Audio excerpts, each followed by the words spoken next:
menomorsatukan yang dicintai, bahkan dari dirinya sendiri. Kata Syekh Abdul Qadir Jailani, para wali Allah itu senantiasa tidak memiliki kecenderungan hati kepada makhluk, karena cintanya hanya Allah saja. Mereka ini seperti orang peka, tuli, buta. Manakala hatinya dekat dengan Allah, mereka tidak mendengar siapapun kecuali mendengar Allah. Tidak melihat kecuali melihat Allah. Melihat dengan hati. Jadi tidak melihat hatinya kecuali melihat Allah. Melihat dengan hati itu berarti menyadari hadirnya Allah dalam dirinya. Mereka berada di antara jalal dan jamalnya Allah. Di antara jalal dan jamalnya Allah itu, melihat apapun itu dilihat aspek jalaliyah dan jamaliyahnya Allah. Jalaliyah itu keagungan, kebesaran, kekuatannya Allah. Jamaliyah itu keindahannya Allah. Melihat gunung misalnya, melihat gunung yang sedang meletus dahsyat, luar biasa. Kita Allahu Akbar. Ini namanya kita lihat jalaliyahnya Allah, kebesarannya Allah. Tapi melihat gunung di pagi hari, misalnya sunrise, luar biasa indahnya ya gunung itu. Nah, kita tidak berhenti di gunung, tapi kita sadari gunung itu adalah refleksi jamaliyahnya Allah, keindahannya Allah. Melihat tsunami, jalaliyahnya Allah. Melihat laut yang indah, jamaliyahnya Allah. Yang di sini putra, sana putri. Noleh sini jalaliyahnya Allah. Noleh sana jamaliyahnya Allah. Karena saya cowok, nanti kalau yang pembicaranya putri mungkin dibalik. Kalau lihat putra, jamaliyahnya Allah. Banyak yang ganteng-ganteng. Kalau lihat yang putri, kebesarannya Allah. Dan lain sebagainya. Jadi seorang pecinta itu membaca segala sesuatu dari perspektif yang dicintai. Yang dicintai selalu nomor satu. Ketika kalian jatuh cinta misalnya, itu kan kalau jalan-jalan di mall misalnya, nonton misalnya orang jual baju, terus kamu mikirnya, wah yang saya cintai itu Pak, sukanya baju warna hijau ini loh Pak. Dia sukanya baju model. Jadi yang kamu pikir duluan yang dicintai. Begitu masuk ke restoran, wah ini kalau sama pacar saya Pak, dia biasanya pesen es teh ini Pak, biasanya pesen tempe biasanya, karena saya memang ngajaknya cuma ke angkringan. Adanya ya menunya cuma itu-itu. Tapi kan yang terkenang itu memang keinginan yang berhubungan dengan yang kamu cintai, bukan keinginanmu sendiri. Ini namanya menomorsatukan yang dicintai. Oke, jadi ini karakternya orang yang mencintai. Di antara syarat cinta pada Allah adalah tiadanya irodah di dalam jiwa dan tidak terrepotkan oleh dunia, akhirat atau makhluk yang lain. Satu-satunya orientasi hanya Allah saja. Bahkan para sufi itu, misalnya dulu ketika kita mengkaji Robi'ah al-Adawiyah, bahkan surga dan neraka pun tidak lagi menggoda mereka. Satu-satunya target hanya Allah saja. Kan Robi'ah al-Adawiyah itu kan ada syairnya bahwa ya Allah, Engkau ciptakan neraka, berikan itu pada orang-orang yang memusuhimu. Engkau ciptakan surga, berikan itu pada orang-orang yang mematuhimu. Kalau aku, tidak usah engkau beri apa-apa, tidak apa-apa, asal engkau izinkan aku dekat selalu denganmu. Itu Robi'ah al-Adawiyah. Jadi bukan neraka, bukan surga tujuanku, tapi engkau ya Allah. Nah, itu kan hidup ini sepenuhnya lillahi ta'ala, hanya untuk Allah saja. Nah ini gaya seorang pecinta yang dinomorsatukan yang dia cintai saja. Nah Diilustrasikan oleh Syekh Abdul Qadir Jailani di salah satu bagian kitab Fathur Rabbani itu beliau mengutip kisahnya Laila Majnun. Jadi kalimat lengkapnya begini, wahai orang yang mencintai Allah, cintamu tidak sempurna sampai engkau bersungguh-sungguh menjadikannya sebagai kewajiban. Segala yang engkau lakukan adalah sepenuh perhatian. Jadi sepenuhnya untuk Allah saja. Bahkan kayak kewajiban. Mungkin teman-teman tanya, Pak, dalilnya mana, Pak? Wajib mencintai Allah. Itu misalnya kalian tanya begitu. Kata Syekh Abdul Qadir Jailani, pokoknya ayo kita jadikan mencintai Allah itu sebagai kewajiban.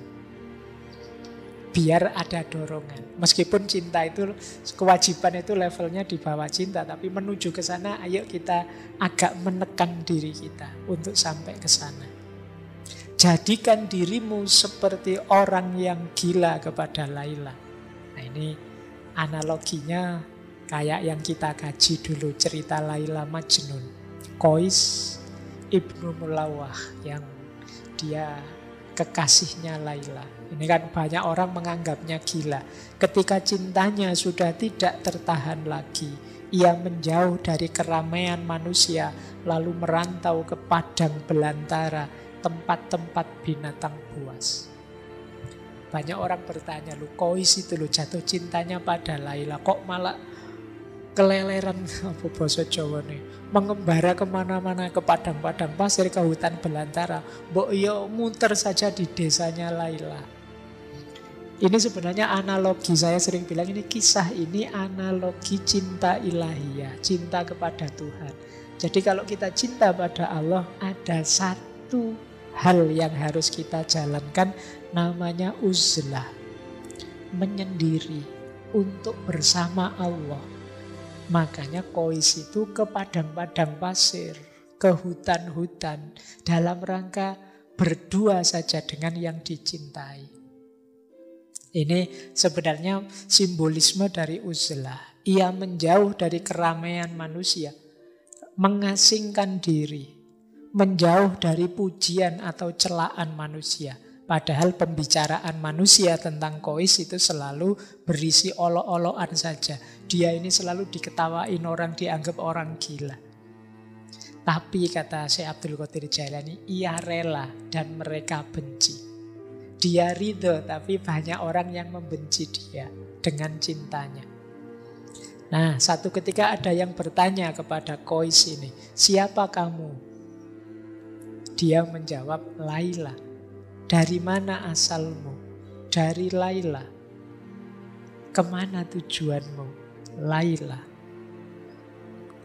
Oh, ini menarik ya. Coba kalian ganti kata Laila itu dengan Allah.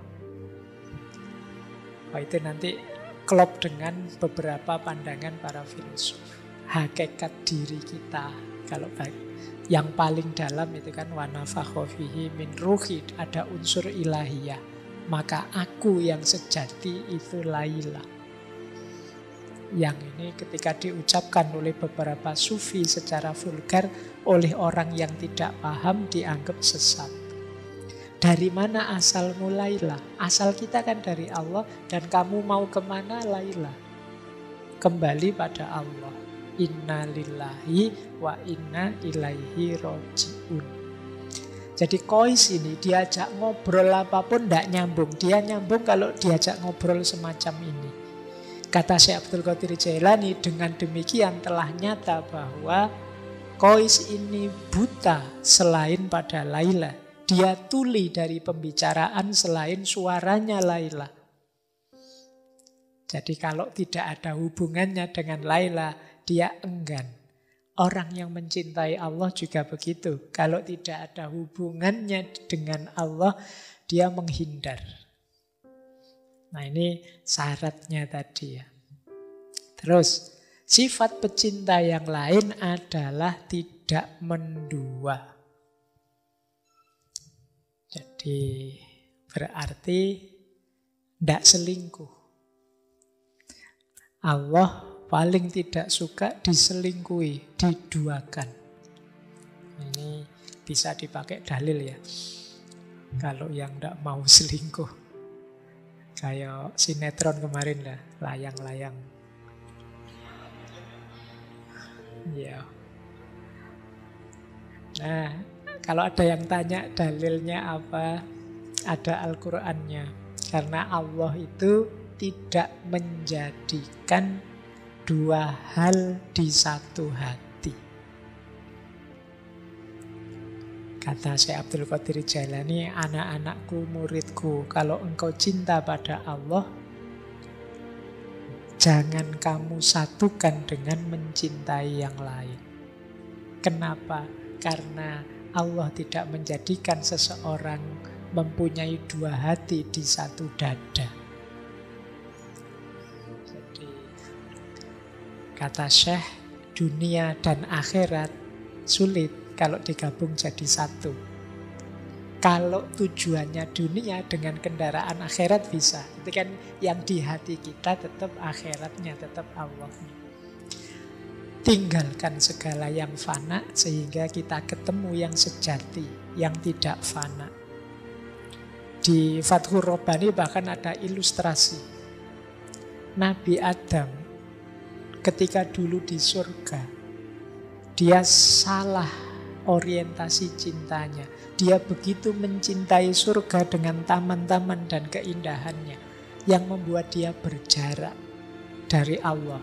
Bahkan pesannya Allah untuk jangan dekat-dekat di satu pohon pun dilanggar. Jadi kesenangan surga membuat dia, ini kalau di Fathur Rabbani, terpisah dari Allah. Dia memisah antara Allah dan surga. Akhirnya apa? Merasakan kepahitan, diusir dari surga, diuji memakan buah terlarang. Akhirnya terpisah dengan Ibu Hawa dalam waktu yang tidak pendek, sekitar 3.000 tahun. Dia di Sarandib dan Ibu Hawa di Jeddah. Nah, ini ilustrasi. Nabi Yakub juga begitu. Begitu sayang dia sama putranya Yusuf. Akhirnya oleh Allah diuji dengan perpisahan yang cukup lama. Sampai saking sedihnya nangis sampai matanya buta.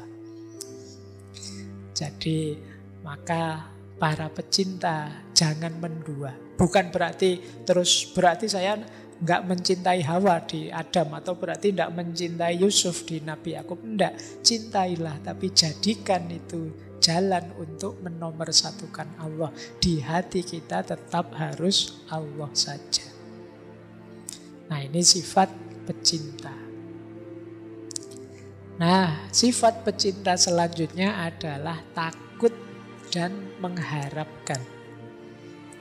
Nanti silahkan teman-teman dibaca sendiri ya. Yang penting saya jelaskan maksudnya. Orang yang mencintai itu takut kehilangan yang dicintai dan mengharapkan ridhonya yang dia cintai. Itu pasti. Kalau tidak ada ini, kemungkinan belum cinta. Kamu takut gak ditinggal dia? Enggak Pak, kalau ditinggal yo nyari lagi gitu aja kok repot. Itu pasti belum cinta. Kalau cinta pasti takut ditinggal dan berharap dekat terus, bareng terus. Kepada Allah juga begitu. Ingin dekat terus, ingin bareng terus. Takut Allah murka, takut Allah marah, takut Allah tidak ridho, tidak berkenan. Ini sifat pecinta selanjutnya.